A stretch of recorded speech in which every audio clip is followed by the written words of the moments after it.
Over 60 years later, we're still obsessed with John F. Kennedy's assassination, and with good reason. Here are just some of the bizarre facts that have us still wondering what really happened in Dallas that day.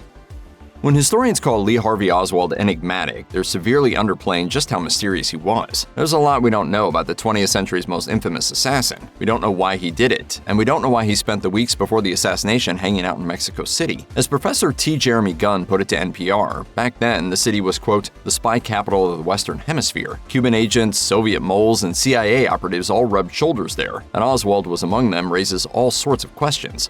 It's a mystery wrapped in a riddle inside an enigma! We do know Oswald used his time in Mexico to try and secure a Soviet visa. We don't know why the records of this are all screwed up. The day he visited the Soviet embassy just happens to be the day the CIA's camera wasn't working, so we have no pictures. We once had a recording of a tapped phone call from a guy claiming to be Oswald. A controversial former FBI director J. Edgar Hoover decided it wasn't Oswald's voice, so the tape vanished. That's before we get on to the random guys Oswald was with. According to Politico, CIA informer saw Oswald with two young Americans at a party in the city. We still haven't established their identities. All we know is that they spent a few days hanging out with a soon-to-be presidential assassin and then vanished forever.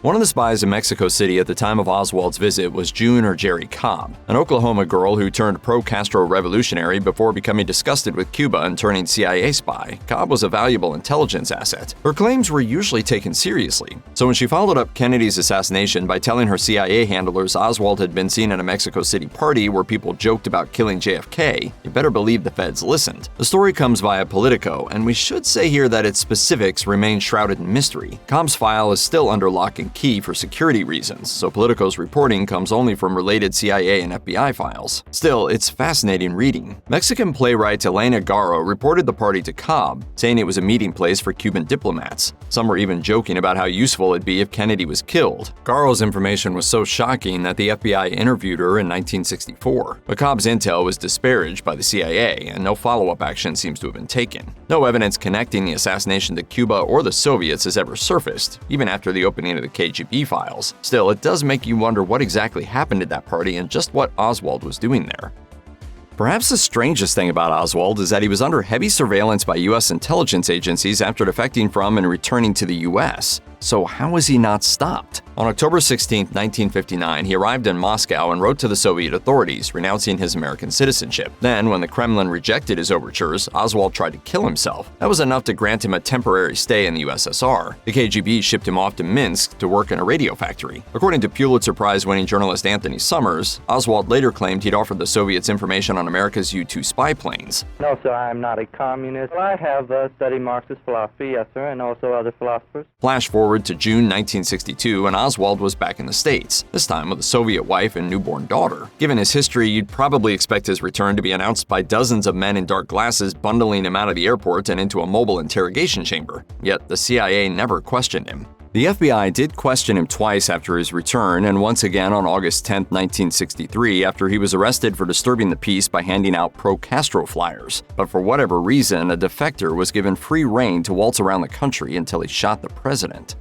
In the video of Ronald Reagan being shot, the first shot goes off, and within a split second, the president has been whisked away while John Hinckley Jr. vanishes beneath a sea of bodies. Now compare the Kennedy assassination. The first bullet hits JFK in the throat, and the Secret Service does nothing. The second bullet is the headshot that killed Kennedy. 5 seconds passed between the two shots. A high-speed Reagan-style response could have saved the president. Driver William Greer didn't take evasive action. Paul Landis, following the Kennedy car, didn't jump on board and shield the president with his body. The Secret Service guy you see jumping onto the car in the assassination footage, that's Clint Hill, part of the First Lady's detail, fulfilling his duty to protect Jackie. Interviews with Secret Service personnel by Vanity Fair talk about a macho culture where members would refuse food and sleep and spend every night getting crazy drunk. While a no-sleep hangover would explain their inaction, it doesn't explain other weird screw-ups, like why the running boards on JFK's car were retracted, meaning there was no one to protect the president if something happened. Then something happened. John F. Kennedy died at approximately 1 o'clock Central Standard Time today here in Dallas. Following Kennedy's assassination, officials tried to trace all possible witnesses. It was just right by us when it all happened, just right in front of us. Many were known only by nicknames like Umbrella Man, the Three Tramps, or Badge Man. It took until the 1990s to track most down, or in the case of Badge Man, proved they probably didn't exist. And the hunt isn't over. We still have no idea who the babushka lady was. Known for her Russian-style headscarf, the babushka lady was on Dealey Plaza filming the assassination. A piece of film would be of unimaginable historical importance. People have been searching for her for decades. In 1970, a woman named Beverly Oliver surfaced, claiming to be the mystery woman, but she said she knew who really killed Martin Luther King Jr. and claimed she was recording JFK's death with a camera that hadn't been invented yet, so serious historians tend to dismiss her. That means there's someone out there with unseen footage of a major historical event who has never turned herself in. So if you're a headscarf-loving woman who was in Dealey Plaza on November 22, 1963, your local FBI office would love to hear from you. After JFK's death, things only got weirder. The body was taken to Dallas Parkland Memorial Hospital, but it barely got through the doors before a fight broke out over who got to perform the autopsy. The local coroner was Earl Rose. Since Kennedy was killed in Texas, he felt it was a state crime that Texas law applied and that he was responsible for the post-mortem. According to the LA Times, however, the Secret Service and Jackie Kennedy disagreed. Things quickly got ugly. I'm the medical examiner. This is a homicide case. The deceased can't leave until there's been an autopsy. When Rose tried to physically block the Secret Service from the body, a heated argument broke out. At some point, Kennedy's detail simply grabbed the body. According to some accounts, guns were drawn. Either way, the outcome was the same. Kennedy's remains were transported to Bethesda Naval Hospital in Maryland. Likely as a result of this dispute, there's no longer any ambiguity. A 1965 code makes it clear that attempting to assassinate the commander-in-chief is a federal crime. Given its importance, you might expect JFK's autopsy was done with the utmost diligence. But not only were parts of the autopsy done in a strange way, a whole lot of crazy issues surfaced later. When you're autopsying a body, there are specific procedures you should follow. Removing and weighing the organs is one, something autopsy Dr. James Joseph Humes admitted in 1996 hadn't been done. This pales in comparison to the other things Humes didn't do. He didn't preserve the original JFK autopsy report. He made a handwritten copy, then burned the original. Humes claimed he wanted to stop the blood-stained report from becoming a source of morbid fascination. On the other hand, he failed to destroy at least one other blood-stained document. Certain people in our government tampered with critical evidence in order to make sure the American people would not know the truth about who murdered the president. Then there are the autopsy photos. The ones in the National Archive are low quality and don't show important details like the number of bullet wounds. When Professor Gunn showed them to the woman who developed them, Sandra Spencer, as part of his work on the 1992 Assassination Records Review Board, she said they didn't look like the images she remembered processing. She said that the photographs that she developed had a large massive exit wound in the back of the head. Next, Gunn tried to match them to photos printed by Spencer's lab shortly before the assassination. The photo paper was completely different, suggesting they came from a different printing session. It sometimes seems the only thing that could shed more light on what happened in Dealey Plaza that day is a deathbed confession from a professional assassin. Well, buckle up, because that deathbed confession exists. Many strange things were happening, and your Lee Harvey Oswald had nothing to do with them. In 1966, Herminio Diaz Garcia, a hitman for the Cuban mafia, died during a raid on a prison. Before he expired, he told fellow mobster Tony Cuesta he'd been responsible for the death of the US president. That's the story investigative journalist Anthony Summers tells in his book on the assassination, Not in Your Lifetime. In 2007, Summers and Robert Blakey, a former chief counsel to the House Select Committee on Assassinations, interviewed Cuban exile Ronaldo Martinez Gomez, who also spoke with the Telegraph in 2013. Gomez said he'd shared a cell with Cuesta, who told him about Diaz's confession. In fact, Diaz was in the United States on November 23, 1963, and had previously carried out 20 political assassinations. Of course, this is just one man's word, and hitmen tend to lie, but there are other bizarre Cuban connections to JFK's murder. Also in 2007, former Kennedy detail Secret Serviceman Abraham Bolden told ABC about a tip-off the service received ahead of JFK's aborted trip to Chicago on November 2, 1963. Two Cuban men with rifles were spotted in a rented room along the motorcade route, but the surveillance operation against them was bungled and the potential assassins vanished. Kennedy was a beloved president, while Sam Giancana was a violent mobster who once worked for Al Capone. Declined to answer because I honestly believe my answer might tend to incriminate me. Yet if you were to read books on the lives of both Kennedy and Giancana, you'd find they keep propping up in each other's stories. The coincidences add fuel to the rumors that the mafia killed Kennedy for riding hard on them. Giancana had ties to JFK's dad, Joseph P. Kennedy, from Prohibition. The old man Kennedy was a very close friend of Giancana's. They were in business together in the old days, in the bootlegging business. But the ties may have gone deeper. In 1997, reporter Seymour Hersh wrote in his book The Dark Side of Camelot that Joe Kennedy asked Giancana to help his son win the 1960 election. Then there's Frank Sinatra, who was friends with both JFK and Giancana. Frank's daughter Tina later claimed that her father asked Giancana to lean on the unions to help JFK win the Democratic primaries. JFK and Giancana also shared a mistress, Judith Campbell Exner, who said in 1988 that she arranged secret meetings between them. I can, at this time, emphatically state that my relationship with Jack Kennedy was of a close personal nature. The strangest part of all may concern not Kennedy's death, but Giancana's. The mob boss was used by the CIA to attempt to hit on Castro. Just before he could testify before the Senate's Church Committee about his work with the agency, Giancana himself was assassinated.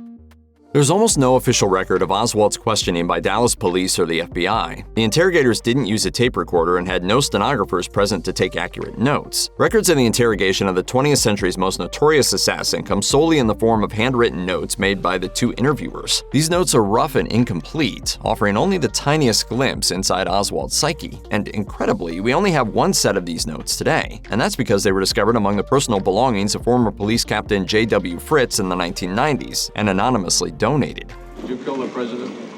No, I've not been charged with that. In fact, nobody has said that to me yet. Fritz's notes are very clear on one thing. Oswald repeatedly protested his innocence, claiming that the images of him posing with the rifle used to kill Kennedy were faked. Conspiracy implications aside, this at least suggests Oswald's motive wasn't fame or notoriety.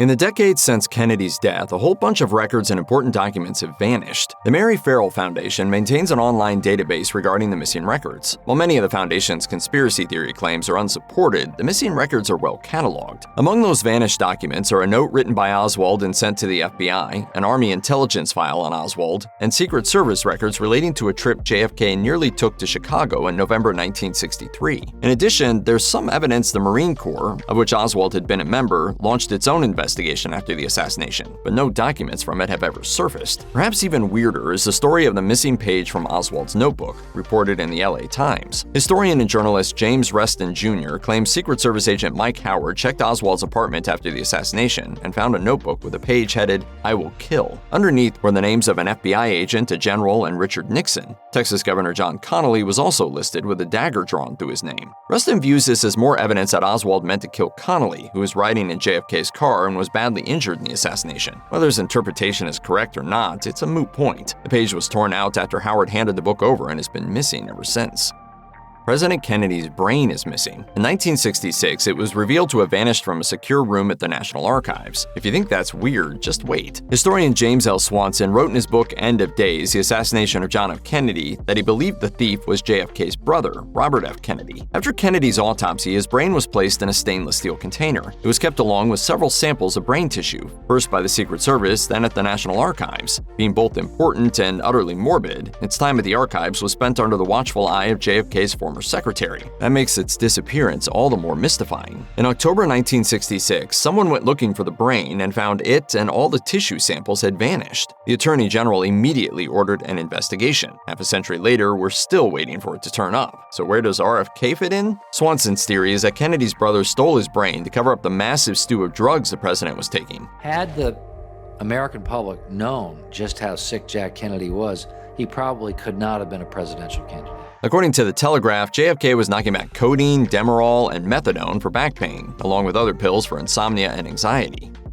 In July 2017, a handful of new files on JFK's death were released to the public. This was in accordance with a 1992 law that all records of the assassination had to be declassified by October 26, 2017. While most of the new files were little more than duplicates of already public material, they did contain one strange new nugget of information. From the Warren Commission onwards, the CIA publicly embraced the lone gunman theory that Oswald acted alone. But the new documents revealed that, by the mid-1970s, the CIA no longer believed this. Internally, the agency began to consider JFK's death part of a possible conspiracy, even as they continued to publicly support the theory that Oswald acted alone. I know what it is to kill someone.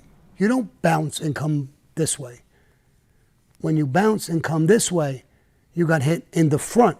What the CIA actually believed happened is vague and sometimes contradictory. Some agents seem to have started taking the Soviets in Cuba seriously as suspects. Others seem to have worried the killing was inadvertently related to their own work. This theory went that Oswald read about CIA assassination attempts on Castro and killed Kennedy in revenge. As Politico notes, if that proved true, it would have raised a terrible question for the CIA. Was it possible that JFK's assassination was blowback for the spy agency's plots to kill Castro? What this indicates, and this was the judgment of the committee, is that our own people aren't as efficient as we might think they ought to be. Whatever was really happening inside the agency, the CIA kept its concern private, even from other government agencies. Why they may have felt the need to do so is just one more oddity to add to the unexplained aspects of the JFK assassination. After the fall of the Soviet Union, the KGB files were briefly opened to researchers. Among them was a file that detailed Lee Harvey Oswald's time in the USSR. Before the files were closed again, Russian paper Izvestia reported on some of its contents in 1991. Rather than add clarity, the reports only further muddied the waters. As a defector, Oswald was of considerable interest to the KGB, yet the files reveal the Kremlin effectively thought he was useless. In the late 1950s, Oswald decamped to the Soviet Union, and the secretive government security office, the KGB, kept an eye on him. It was the opinion of the KGB that Oswald lacked the psychological profile that would have made him a useful asset. One especially noteworthy observation is that apparently Oswald was a pretty lousy shot.